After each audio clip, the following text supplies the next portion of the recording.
Es-tu prêt à faire ton devoir pour Rome? Oui, père. Tu ne seras pas empereur. Quel homme plus âgé, plus sage prendra ma place? Je vais passer mes pouvoirs à Maximus, pour qu'il en ait la garde, jusqu'à ce que le Sénat soit prêt à gouverner une fois de plus. Rome va être une république à nouveau. Maximus. Oui.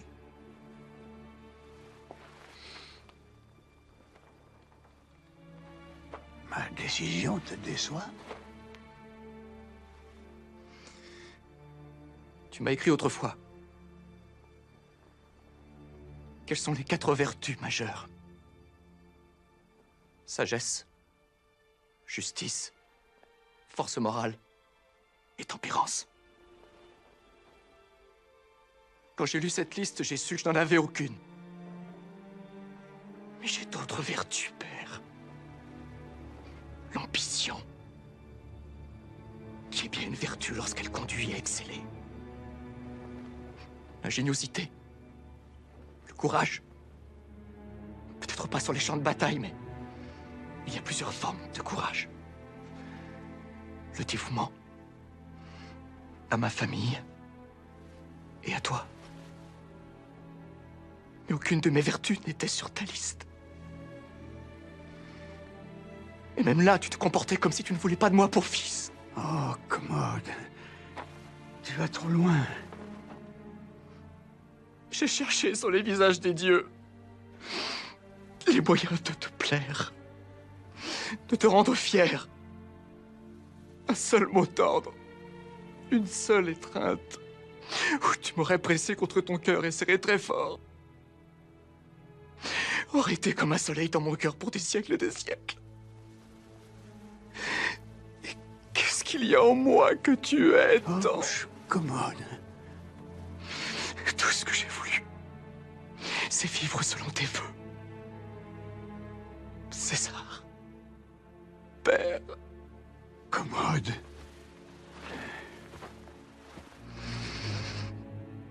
Tes fautes de fils sont mes défaillances de père. Ah.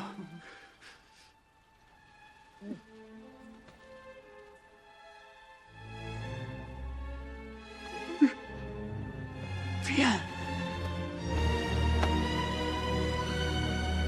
Père.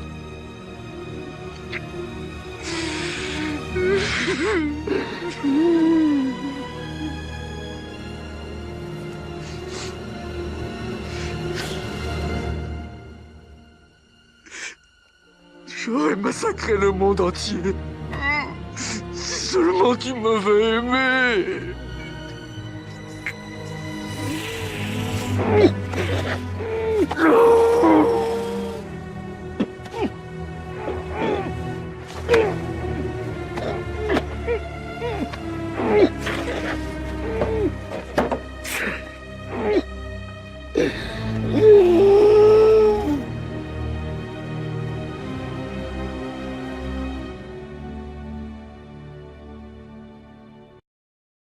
Alors aujourd'hui, on va parler du stoïcisme. Bon, donc le stoïcisme, c'est un gros morceau. Ça correspond à la période de l'Antiquité, on est au IIIe siècle avant Jésus-Christ. Donc c'est un mouvement philosophique qui vient après Socrate, Platon, Aristote. Et c'est un mouvement qui a perduré à travers les siècles, qui a subi pas mal d'évolutions, voire de déformations. Alors c'est toujours difficile d'aborder un grand courant philosophique comme celui-là, parce que la question c'est de savoir mais par quel bout le prendre. Et le problème se pose d'autant plus que le stoïcisme correspond à ce qu'on pourrait appeler une philosophie totale. Philosophie totale, c'est-à-dire que ce n'est pas seulement un système de pensée, un système de compréhension du monde, c'est à la fois une philosophie théorique et une philosophie pratique.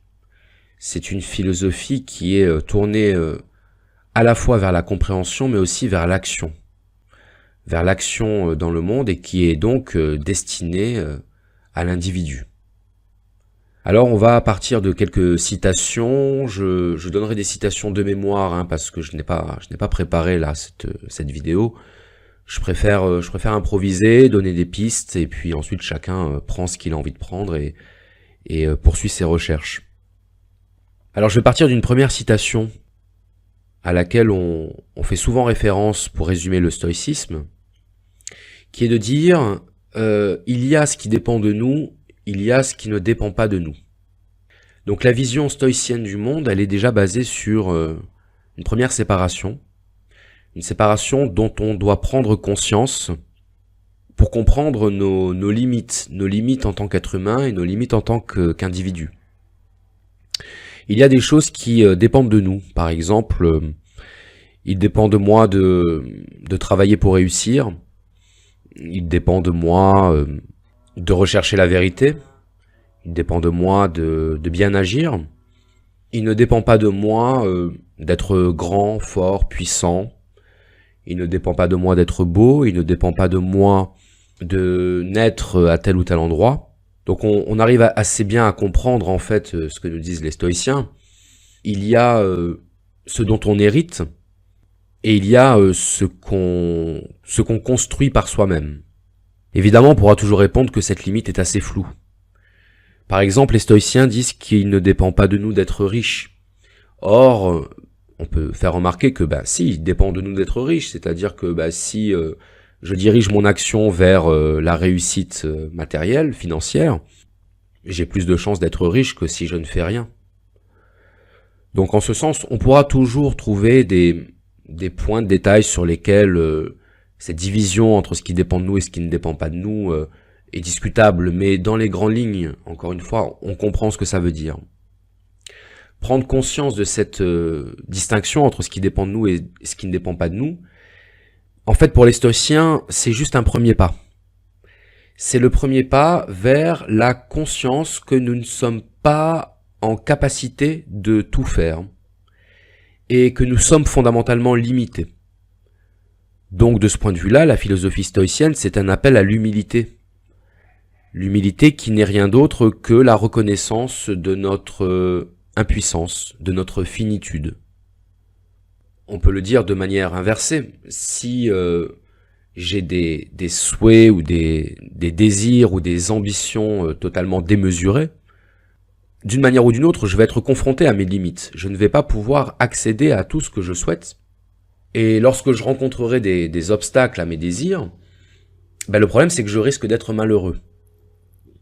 Pour le dire de manière synthétique, si je désire des choses impossibles, je vais souffrir.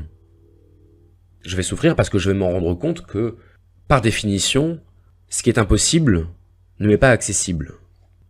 Alors ça a l'air totalement évident et banal de dire ça, on peut se dire mais c'est vraiment ça de la philosophie, dire que ce qui est impossible en quelque sorte, c'est une tautologie. Oui, mais si les stoïciens prennent la peine de le préciser, c'est parce que dans notre comportement quotidien, dans notre comportement réel, on a tendance à l'oublier. On a tendance à croire que certaines choses peuvent dépendre de nous alors qu'elles n'en dépendent pas. Et ils prennent quelques exemples très concrets. Premier exemple, je sais, j'ai conscience que ma vie est limitée. Mon existence sur cette terre est limitée dans le temps. Et d'ailleurs, l'existence de tous les êtres humains est limitée. Donc, lorsque quelqu'un meurt, eh bien même si c'est quelqu'un à qui je tenais beaucoup, même si c'est quelqu'un que j'aimais, je dois accepter sa disparition. Je dois accepter la mort de cette personne puisque c'est dans l'essence de l'être humain de naître, de vivre et de mourir. Être triste parce qu'un être cher meurt, pour les stoïciens, c'est d'abord une aberration logique. Et c'est vrai, c'est une aberration logique. Je ne peux pas faire en sorte que les gens que j'aime soient éternels. C'est un fait. Donc cette première limite de la nature humaine, qui est la mort, donc la limite temporelle, je ne dois pas seulement savoir qu'elle existe, je dois l'accepter. Et c'est là qu'on voit que chez les stoïciens, comprendre quelque chose, avoir conscience de quelque chose, c'est pas simplement savoir que ça existe. c'est l'accepter au plus profond de son être et même au plus profond de sa chair. Et c'est à ce moment-là qu'on s'aperçoit que la philosophie stoïcienne n'est pas seulement une philosophie théorique, mais bien une philosophie pratique. C'est à la fois une philosophie et une psychologie. Notre vie n'est pas éternelle, nous devons accepter la mort, nous devons accepter notre propre mort. Alors Épicure disait « Apprendre à vivre, c'est apprendre à mourir », et la philosophie, c'est tout le travail d'acceptation de la mort. Mais ce n'est pas l'accepter comme quelque chose de triste, de regrettable, c'est l'accepter comme une nécessité. C'est l'accepter comme une loi de la nature. Et c'est seulement à partir du moment où je l'accepte profondément comme une loi de la nature que je peux m'émanciper de la tristesse, du chagrin, de la souffrance que cette idée normalement véhicule. Si vous pensez l'instant, vous essayez d'imaginer à quel âge, en quel lieu, dans quelles circonstances, est-ce que vous allez mourir d'une mort naturelle? Est-ce que vous allez mourir dans votre sommeil? Est-ce que vous allez mourir d'un accident de voiture? D'une maladie incurable? Bien tout de suite, ce qui va vous envahir, c'est un sentiment d'angoisse. Et ce sentiment d'angoisse, pour les stoïciens, il est la preuve que, d'une certaine manière, vous n'avez pas accepté l'idée de la mort. Alors on retrouve beaucoup cette idée, que ce soit chez les stoïciens ou chez les épicuriens, qui est de dire que la mort n'est rien. La mort n'est rien, pourquoi? Parce que lorsque l'on vit, eh bien la mort n'est pas là. Et lorsqu'on meurt, eh bien on n'est plus là pour souffrir. Donc finalement, on ne rencontre jamais la mort. La mort nous emporte, mais en un claquement de doigts qui fait qu'on n'a pas le temps de la voir. Donc l'angoisse de la mort, c'est l'angoisse d'une idée, et non pas l'angoisse d'une réalité. C'est l'angoisse d'une projection mentale. Et c'est là qu'on commence à s'approcher un petit peu plus du noyau de la philosophie stoïcienne, qui est le rôle de la projection imaginaire, qui fait que l'individu n'est jamais totalement dans sa réalité présente. On n'est jamais vraiment dans l'instant présent, si on peut dire. On est toujours dans l'anticipation du futur, ou dans la nostalgie du passé, mais au final, on n'est jamais réellement dans le présent. Le problème de ces projections, c'est qu'elles font naître en nous des émotions que les stoïciens appelaient des passions. Donc c'est l'ancien terme pour parler des émotions. Alors passion, ça, en grec, ça se dit pathos, pathos qui veut dire souffrance. Et la passion, c'est aussi ce face à quoi nous sommes passifs. C'est ce que nous subissons. La peur, le regret, la jalousie, l'envie, la colère. Tout ça, ce sont des émotions, ce sont des passions. Mais ce sont des choses qui sont d'abord des créations de notre esprit. Et c'est la preuve que nous n'acceptons pas l'existence telle qu'elle est. J'ai pris l'exemple de l'angoisse de la mort, mais on pourrait prendre un tas d'autres exemples. Si par exemple je suis jaloux de mon voisin, parce qu'il a une plus belle voiture que moi, ou parce qu'il a une plus belle femme que moi, des plus beaux enfants que moi, peu importe. Bien, cette jalousie, c'est une projection de mon esprit. C'est-à-dire que si mon voisin n'avait pas tout ce que je n'ai pas, je ne serais pas malheureux. Donc c'est parce que mon voisin a ce que je n'ai pas que j'ai cette frustration qui se traduit par la jalousie. Mais dans ce cas-là, ce n'est pas mon voisin qui est responsable. C'est moi. C'est moi qui laisse cette pensée et les émotions qui découlent de cette pensée. C'est moi qui laisse ces émotions prendre le dessus. Prendre le dessus sur moi, prendre le dessus sur mon état affectif. Donc j'en suis responsable. Donc ça dépend de moi. Et là on en arrive à cette idée des stoïciens qui est que je ne dois pas être affecté par ce qui ne dépend pas de moi. D'accord? Donc premier constat, il y a ce qui dépend de moi, il y a ce qui n'en dépend pas. Deuxième constat, je ne dois pas être affecté par ce qui ne dépend pas de moi. Je disais tout à l'heure que la peur de la mort, pour les stoïciens, c'était une aberration logique. Mais en fait, pour les stoïciens, toute émotion est une aberration logique. Pour une raison simple qui est qu'une émotion ne résout pas le problème qui en est la cause. Alors en réalité, pour les stoïciens, la cause de nos émotions, c'est nous-mêmes. Mais nous identifions spontanément la cause de nos émotions à quelque chose d'extérieur à nous. Si je suis en colère, ce n'est pas de ma faute, c'est parce qu'on m'a rendu en colère. C'est parce qu'on m'a mis en colère. Pour les stoïciens, ça, c'est de la foutaise. Si on est en colère, c'est parce qu'on n'arrive pas à maîtriser nos émotions. Et l'autre n'est qu'un prétexte pour justifier notre colère, c'est-à-dire pour justifier notre incapacité à maîtriser nos émotions. Nos émotions, nous en sommes responsables. Une preuve de ça, c'est qu'il y a des personnes qui arrivent très bien à gérer leurs émotions. Il y a des personnes qui arrivent à ne pas se laisser perturber ou affecter par des événements extérieurs, y compris des événements qui peuvent apparaître comme extrêmement graves et pénibles. Et d'ailleurs, on dit de ces personnes qu'elles savent rester stoïques.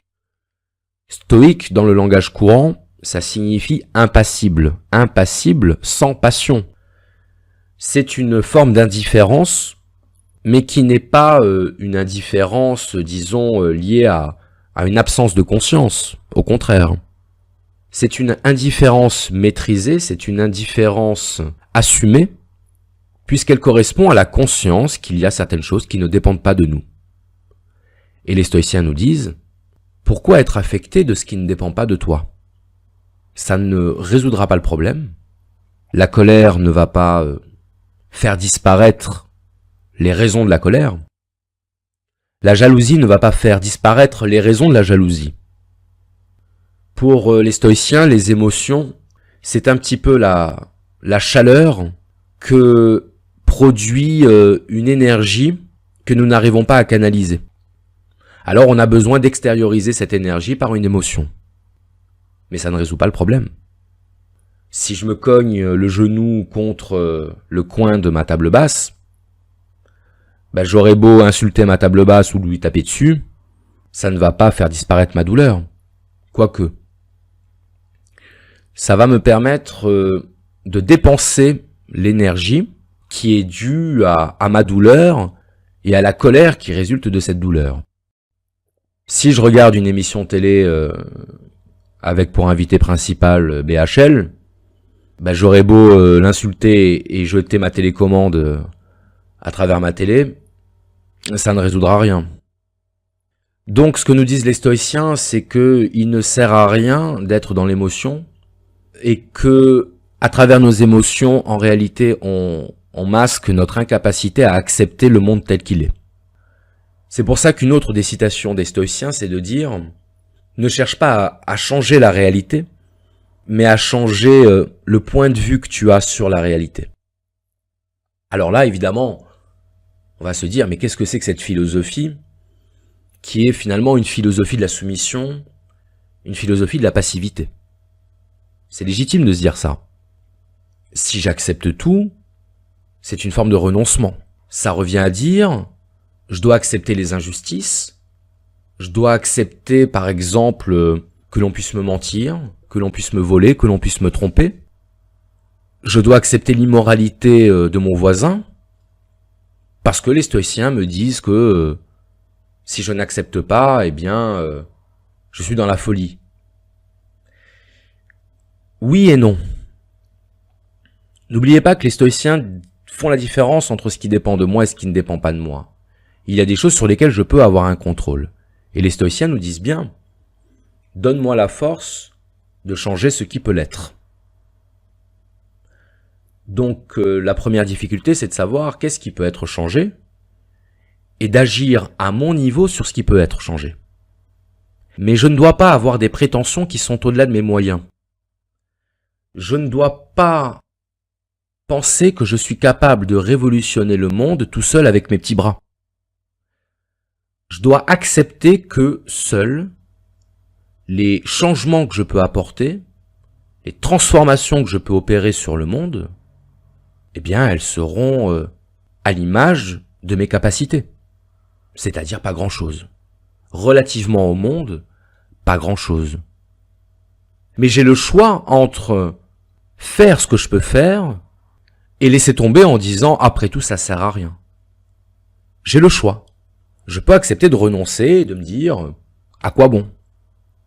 Mais dans ce cas-là, pour les stoïciens, je ne fais pas ce qui dépend de moi. J'abandonne, je renonce, je démissionne. Mais pourquoi? Parce que je ne supporte pas l'idée de ne pas avoir plus d'emprise sur le monde. Donc en fait, je renonce par ego. Je renonce parce que je dis de toute façon, à moi tout seul, je ne pourrai pas opérer les changements que je souhaite opérer. D'accord? Mais ça, c'est un raisonnement qui est dicté par l'ego, qui est dicté par l'émotion, qui est dicté par le sentiment et le désir de toute puissance. Mais là, pour les stoïciens, on est toujours dans l'aberration. Donc, pour les stoïciens, on agit sur le périmètre sur lequel on peut agir. Et on ne se préoccupe pas du reste. On ne se soucie pas du reste, parce que le reste ne nous appartient pas. Parce que le reste appartient au monde. Et que le monde poursuit son chemin sans nous. Nous faisons partie du monde, nous déposons sur lui notre empreinte, mais nous n'en sommes pas propriétaires. Il appartient à nous en tant qu'individus de faire des choses dont nous sommes capables. Il ne nous appartient pas, en tant qu'individus, d'agir à la place des autres. Donc, plutôt que d'une philosophie du renoncement, moi je parlerai plutôt d'une philosophie de la lucidité. Je pense, et là c'est un jugement tout à fait personnel, que les personnes qui accomplissent de grandes choses sont des personnes qui ne se soucient pas de ce qu'elles ne sont pas capables de faire. Ce sont des personnes qui se soucient exclusivement de ce qu'elles sont capables de faire. Avoir des rêves inatteignables, c'est le meilleur moyen de ne jamais en réaliser un seul. Désirer l'impossible, c'est le meilleur moyen de rester dans l'inaction, donc dans la passivité, et donc dans la frustration qui accompagne nécessairement cette passivité. La philosophie des stoïciens est une philosophie pratique parce que c'est une philosophie qui nous pousse à mettre nos actes en conformité avec nos pensées. On disait tout à l'heure, si j'évolue dans des émotions telles que la colère, la jalousie, le ressentiment, mes actions porteront la marque de ces émotions. Au contraire, si j'agis dans l'enthousiasme, si j'agis dans une sorte de gaieté, de joie inconditionnelle, de joie qui n'a pas besoin de raison d'être, eh bien pour les stoïciens, je suis beaucoup plus libre, car je ne dépends pas de mes émotions, car je ne dépends pas d'une ambition irréaliste, je ne dépends pas de l'illusion. Pour les stoïciens, nos émotions nous rendent esclaves. C'est très clair. Nos émotions nous empêchent de voir et de comprendre la réalité telle qu'elle est. C'est comme un filtre qu'on mettrait entre nous et la réalité, et qui du même coup déformerait cette réalité à nos yeux. Si je pars du principe que le monde a existé avant moi, et qu'il existera toujours après moi, eh bien d'un coup ça relativise ma capacité d'action et de transformation de ce monde. Mais ça ne veut pas dire que je ne suis capable de rien. Ça veut dire que j'ai conscience des limites dans lesquelles je peux agir. Les émotions nous rendent esclaves, puisque par définition, nous ne choisissons pas d'avoir des émotions. En fait, pour les stoïciens, il serait plus juste de dire que nous subissons nos émotions parce que nous ne faisons pas l'effort qu'il faut pour les maîtriser. Les stoïciens pensent que le but de l'existence humaine, c'est d'atteindre le bonheur et la sagesse, puisque pour eux, la sagesse, c'est la condition du bonheur. Et la sagesse est liée aussi à la connaissance, à la compréhension. Je comprends le monde, je comprends la manière dont il fonctionne, je l'accepte, et parce que je l'accepte, je peux être heureux. Il y a une phrase de Sartre, pour le coup, qui résume assez bien, en fait, le point de vue des stoïciens, qui est de dire « L'important n'est pas ce qu'on a fait de nous, mais ce qu'on fait de ce qu'on a fait de nous. » Ça veut dire quoi? Ça veut dire que nous avons tous un caractère ou un tempérament, même si il convient de distinguer ces deux notions, et nous sommes tous plus ou moins enclins à ressentir, à éprouver des émotions, des passions. Ça ne dépend pas entièrement de nous. Il y a des gens qui sont plutôt colériques, il y a des gens qui sont plutôt calmes, il y a des gens qui sont plutôt inquiets, d'autres qui sont plutôt paisibles. C'est vrai. Mais rien ne nous empêche de travailler sur ça. Rien ne nous empêche de prendre conscience de ce caractère qui est le nôtre et de travailler à le changer, puisque ça, c'est dans nos possibilités. Et pour changer ça, eh bien, ça passe par une démarche de compréhension du monde et de ses lois. La vision stoïcienne du monde est une vision déterministe. Ça veut dire que pour les stoïciens, tout ce qui arrive dans l'univers arrive pour une certaine raison. Alors, pour une certaine raison, ça ne signifie pas qu'il y a des dieux qui tirent des ficelles et qui nous poussent à agir dans un sens plutôt que dans un autre. On pourrait le résumer comme ça, mais ce serait un peu trop simpliste. Et puis surtout, il y en a qui diraient « Ah, c'est encore une vision religieuse, ça m'intéresse pas. C'est pas pour moi. » Non, c'est pas aussi simple. Ça consiste à dire que quand quelque chose se produit, c'est qu'il y a des causes à cet événement. Aucun événement ne se produit sans cause. Donc, quand on dit que tout a une raison, en fait, on veut dire que tout a une cause. Mais le mot raison est intéressant, on verra pourquoi. Tout ce qui arrive à une cause ou un ensemble de causes, ce qui fait qu'on peut expliquer tout ce qui arrive. Expliquer ne signifie pas accepter automatiquement. Et expliquer ne signifie pas non plus justifier, au sens de légitimer, sur le plan normatif, sur le plan moral. Par exemple, si un homme commet un crime, on peut expliquer son crime par un diagnostic médical, psychologique, psychiatrique. On dira par exemple que c'est quelqu'un qui a subi lui-même des violences extrêmes, qui est devenu ce qu'on appelle un psychopathe, et qu'il est passé à l'acte. Bien. Mais ça ne justifie pas son geste au sens où ça ne l'excuse pas. Pour les stoïciens, cette distinction entre expliquer et excuser, elle n'a pas vraiment lieu d'être.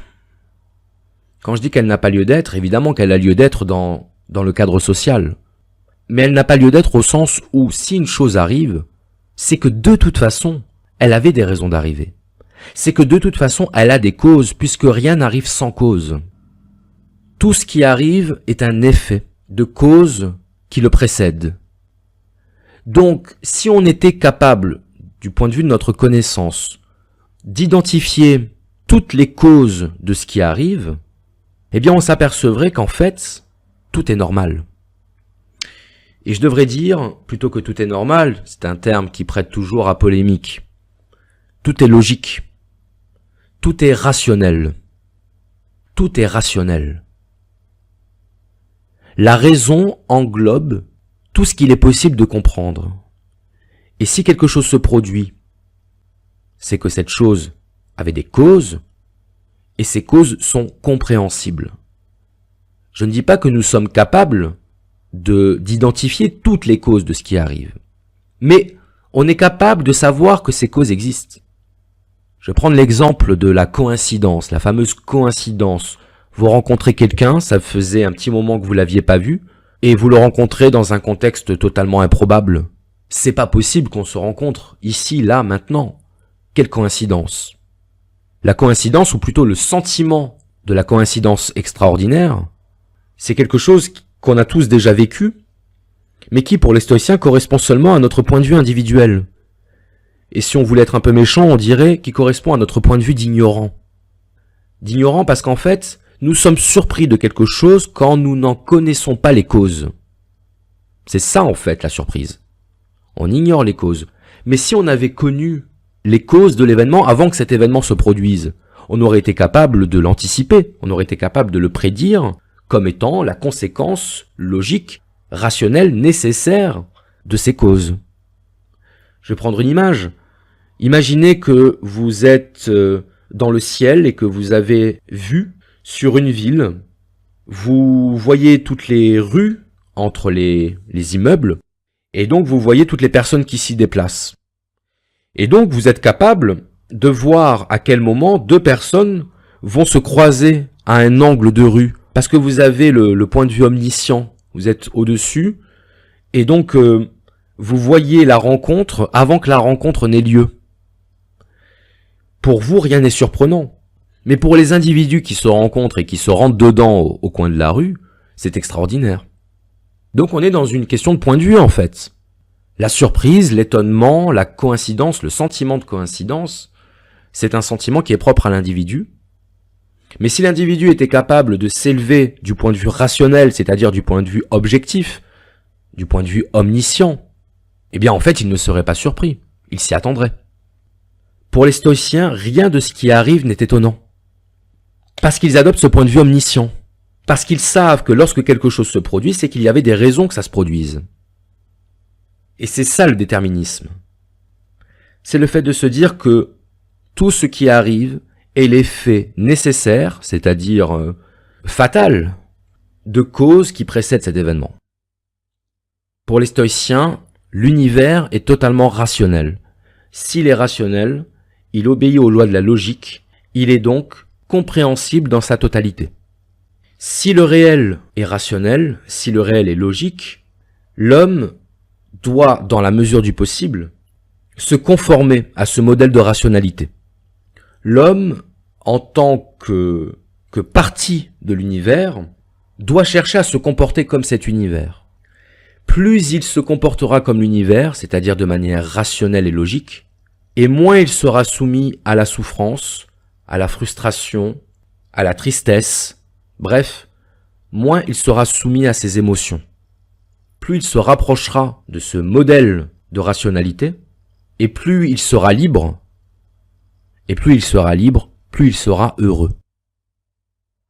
Le bonheur, c'est lorsque je deviens capable de ne plus dépendre de mes émotions, qui sont comme des sangsues qui m'empêchent de déployer mon potentiel rationnel. Alors évidemment, on pourra dire, mais qu'est-ce que c'est que ce modèle totalement inhumain? Oui, effectivement, on peut considérer que c'est quelque chose d'absolument inaccessible à l'être humain, cette capacité d'objectivité absolue qui fait qu'on ne va plus dépendre de ses émotions. On peut le considérer. Mais les stoïciens s'en foutent. Les stoïciens se disent, est-ce qu'on est capable d'aller vers cet idéal? Est-ce qu'on est capable de se déprendre de l'influence de nos émotions? Oui, on est capable. On en est capable. Mais c'est pas facile. Évidemment que c'est pas facile. Mais les stoïciens n'ont jamais dit que la sagesse était quelque chose de facile. Les philosophes, d'une manière générale, n'ont jamais dit que le bonheur ou la connaissance étaient des choses faciles. Ils disent, c'est possible, c'est faisable. La preuve que c'est faisable puisqu'on peut en former le projet. Donc oui, on peut se débarrasser, on peut vaincre nos émotions, et c'est par ce travail de combat contre nos émotions qu'on peut aller vers la sagesse et le bonheur. Le bonheur, pour les stoïciens, ce n'est en aucun cas la satisfaction de ses désirs. Pour eux, satisfaire ses désirs, c'est le contraire du bonheur. Alors si vous m'avez suivi jusque-là, vous devriez deviner pourquoi. Pourquoi est-ce que le bonheur, c'est le contraire de la satisfaction du désir? Eh bien parce que le désir, c'est quelque chose qui ne dépend pas de nous. Le désir, c'est un sentiment qui nous habite, un sentiment qui peut même devenir physique, et qui vient manifester notre manque d'un objet extérieur. Je désire quelque chose que je n'ai pas, par définition. Mais lorsque je le désire, je prouve que je dépends de cet objet. En tout cas, je prouve que mon bonheur dépend de cet objet.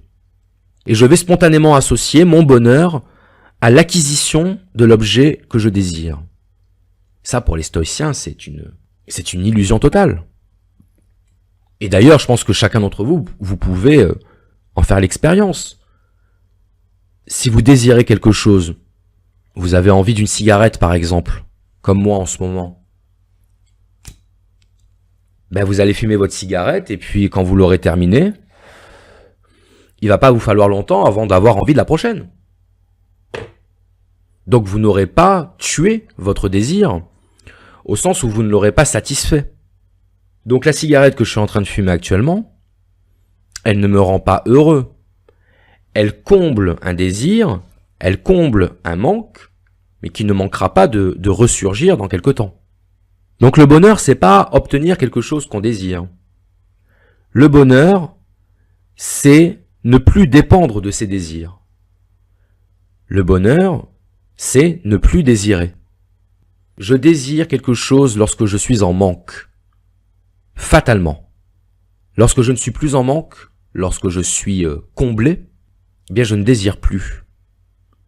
On peut être heureux dans la maladie, on peut être heureux dans la solitude, on peut même être heureux dans la souffrance physique. D'ailleurs, ça me fait penser à une autre citation d'Épictète. Épictète était un esclave, puisqu'il y avait des esclaves qui étaient stoïciens. Vous allez me dire, il valait mieux être stoïcien quand on était esclave, ça aidait à supporter. C'est vrai, mais il y avait aussi des empereurs qui étaient stoïciens, comme Marc Aurèle par exemple. Et Épictète, à un moment donné, rapporte une anecdote. Il disait que on essayait de lui casser le bras en lui faisant une clé, quoi, en le tordant. Et il avait dit, tu vas finir par me le casser, ce bras. Et puis, son bras se casse et il dit, tu vois, je te l'avais bien dit. Donc c'est une citation un peu amusante pour dire que le stoïcien total, le stoïcien accompli, c'est celui qui est capable d'être dans la pure constatation, sans aucune émotion et sans aucune expression de souffrance. Alors oui, on peut considérer que c'est un idéal un peu difficile à atteindre, mais je ferai remarquer que certaines personnes humaines de notre époque sont capables d'atteindre ce genre d'état, ce qu'on appelle les yogis, qui sont capables d'endurer une souffrance absolument intolérable par un détachement de l'esprit. Donc les stoïciens préconisent effectivement ce genre de pratique, notamment la pratique de la méditation, qui est un canal vers la sagesse, au sens où la méditation nous permet de nous concentrer sur notre conscience plutôt que sur notre corps. Alors je vais essayer de conclure. Les stoïciens nous disent qu'il y a ce qui dépend de nous et ce qui ne dépend pas de nous, et qu'il ne dépend que de nous, de ne plus être dépendant de ce qui ne dépend pas de nous. Pour les stoïciens, l'univers obéit à des lois implacables, ce qu'on pourrait appeler les lois de la fatalité, mais la fatalité n'a pas chez les stoïciens une connotation négative. D'ailleurs, si on veut être un peu honnête, c'est surtout dans nos sociétés contemporaines que la notion de fatalité a une connotation négative, puisqu'on considère qu'à partir du moment où il y a fatalité, il y a absence de libre arbitre. Mais pour les stoïciens, c'est pas du tout ça. Le libre arbitre existe pour les stoïciens, au sens où il dépend de nous, de ne pas nous affecter, de ne pas nous émouvoir de la nécessité implacable du monde. Il dépend de nous, et il ne dépend que de nous, d'être heureux dans la situation qui est la nôtre. Ce qui n'implique pas que nous devons être passifs face à l'existence, face à ce qui arrive, ce qui implique seulement que nous devons faire preuve de discernement, de lucidité, sur ce qui peut être changé, sur les raisons de changer ce qui doit l'être, et sur les moyens à employer pour changer ce qui doit l'être. Le stoïcisme, c'est une philosophie pratique. D'ailleurs, aujourd'hui, le stoïcisme s'est en quelque sorte converti dans les techniques de développement personnel. Je n'ai rien contre les techniques de développement personnel. Je pense simplement que elles sont un aspect superficiel de quelque chose de beaucoup plus profond qui est une philosophie à part entière. On ne peut pas simplement prendre l'aspect pratique de la philosophie stoïcienne et se dire que ça suffit. Non. Puisque pour les stoïciens, cette capacité à maîtriser ses émotions, cette capacité à redevenir le capitaine sur le paquebot de notre existence, cette capacité-là ne peut être que le résultat d'une démarche de compréhension du monde. Comprendre le monde ne signifie pas l'accepter, mais il est impossible de l'accepter si on ne cherche pas à le comprendre. Comprendre le monde, c'est comprendre que ce qui arrive a des raisons d'arriver, et que ce qui est le seul arbitre Je peux déplorer à titre individuel une situation, mais il n'empêche que cette situation a une raison d'être. Et peu importe si je n'en comprends pas le sens, peu importe si je n'en comprends pas les causes, il n'empêche que cette situation est là et je ne peux que l'accepter. Il ne sert à rien de résister face à ce qui est implacable. Il ne sert à rien de s'énerver parce qu'il pleut ou parce qu'il fait froid. Ça n'arrangera rien, quoique si je m'énerve, je peux au moins me réchauffer, c'est déjà ça. Mais si j'accepte ce qui m'est a priori désagréable, eh bien, ça cesse d'être désagréable. Personnellement, j'utilise beaucoup le stoïcisme quand je lis certains commentaires sous mes vidéos. Je me dis, bon, il y a une raison à ça, donc j'accepte. C'est très pratique le stoïcisme. Et surtout, c'est une philosophie qui agit sur nous lorsqu'on en lit des fragments. Je vous conseille vraiment de lire les pensées de Marc Aurèle, pensées pour moi-même. Et vous allez vous apercevoir qu'en lisant, vous avez une sensation étrange d'apaisement au fur et à mesure de la lecture, comme si l'évidence logique implacable de ce que vous lisez vous équilibrez, vous alignez à l'intérieur. Et lorsque vous êtes dans cet état d'esprit, lorsque vous êtes dans cet état de neutralité par rapport à vos émotions, vous vous rendez compte qu'effectivement, tout est justifié. D'un point de vue rationnel en tout cas, tout est justifié. Et que si la vie ne se limite pas à la raison, eh bien il n'y a pas de raison que la vie soit une longue succession de souffrances. Merci à vous. Sommes-nous si différents, toi et moi? Quand il le faut, tu prends la vie des autres. Comme moi. Aujourd'hui, je n'ai plus qu'une vie à prendre. Et j'en aurai fini. Alors prends-la tout de suite.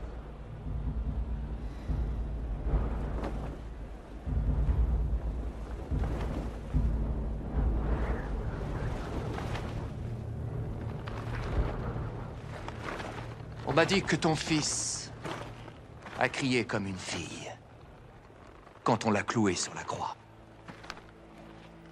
Et ta femme gémit comme une putain quand ils l'ont ravagé. Encore. Et encore. Et encore.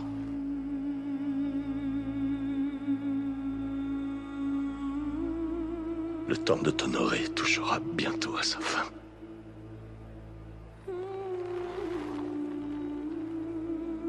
Altesse.